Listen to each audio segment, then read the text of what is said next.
What's going on, guys? It's Luke here. I'm going to run through this trade recap of this one trade. We took a break even today. Executions are in the Discord, so if you guys want to check that out, link will be in the pinned comment, and link for Alpha Futures is in the pinned comment as well. As you can see, this was the executions on this trade.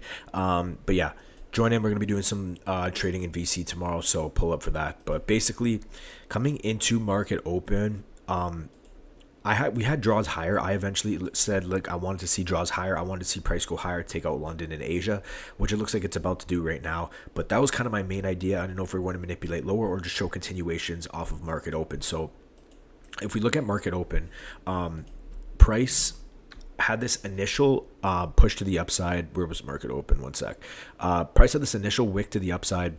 And then we end up having a rotation down. There was actually an opportunity to short right here. If you've seen this small 1 minute inversion and you do trade market open, you definitely could have taken the short down to the previous day low because it was the next pretty much obvious draw on liquidity for sell side. So from here, NQ comes down and it takes out the previous day low. We actually get an internal sweep on these lows right here. And if you look at ES never sweeps out previous day low, and it still hasn't swept out previous day low. So we had a higher time frame, a bullish SMT off of a key level. So at this point, I'm expecting some type of reversal. We have draws higher. We're getting an SMT off a key level, which is previous day low. So I'm expecting at least some type of reversal to rebalance this leg down and take out maybe this low resistance buy side liquidity. And then maybe we can leave runners up to like London and Asia high.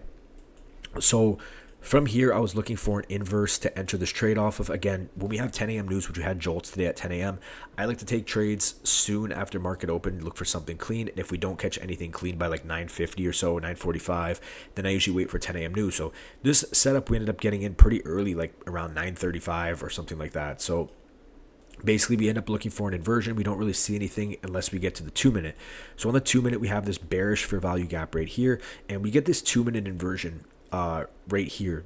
And the reason I didn't enter right away is because if you look at ES at the same time, ES was all the way up and had just taken out those two relative equal highs. So I wasn't sure at this point if we were going to see, a nice, like a sell-off, because this would technically be like a lower time frame SMT. I wasn't sure if price was going to sell off, maybe sweep an internal sweep again and then continue up. So I didn't want to get caught trying to be too early into the move. I wanted to wait, see if we got a nice pullback or something like that, because again, we technically had an SMT off these highs. ES just swept out those internal highs, NQ never did.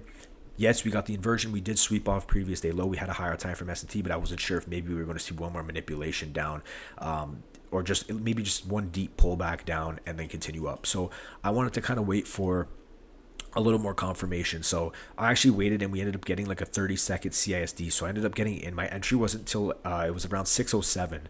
So I got in off the 30-second, pretty much was closing, and I pretty much just entered right there.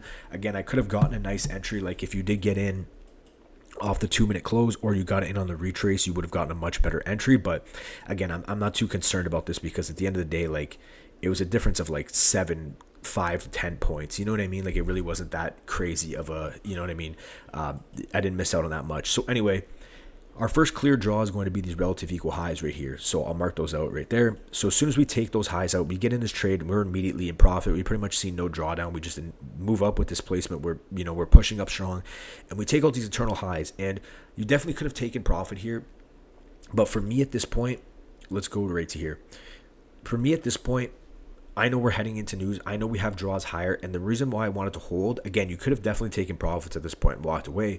But at this point, it's only 9:38, and we still have 20 minutes till the news. So I do think we can flush a little bit higher, maybe make a move a little bit higher to take out some more buy side. And the reason why I wanted to hold majority was, or hold mainly, was because ES was approaching this hourly high right here. As you could see marked out, ES was quickly approaching this hourly high, and it still had, like I said, it still had relative equal highs right here. It had this high right here. It had these highs right here.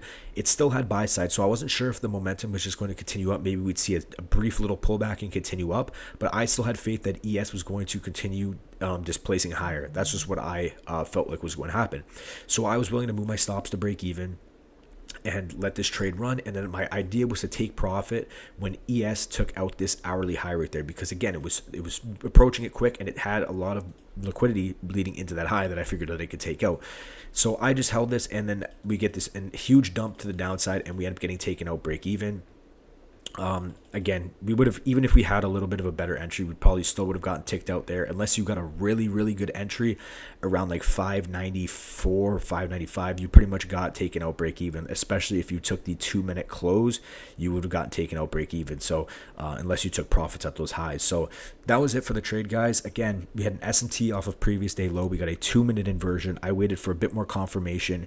So I waited for the 30-second CISD, went break even at these internal highs. I wanted to hold for ES to take out those hourly highs, which ended up happening around 9:52. So it ended up happening. But at this point, the NQ and ES became decoupled. As you can see, NQ took out the highs and had a pullback and chopped around for a while ES had a small pullback and just continued up. So it ended up playing just ES wanted those highs, and NQ didn't end up delivering to them till later. But again, we went through a lot of chop in this day. But again, I'll take the break even regardless. Again, this could have been a win if I did risk heavier. If I did risk heavier on this, I definitely would have taken profit at these relative equal highs. But for me personally, I wanted to see ES take the highs though. So idea was right. ES ended up taking them out, but ended up with a break even, so can't complain. But that's it from me, guys. Hope you guys enjoyed this one. Again, I think the link for alpha futures, you should still be able to get the buy one, get one on the standard 50K. So if you guys want that, go check that link in the pinned comment, and I'll talk to you guys in the next one. Peace.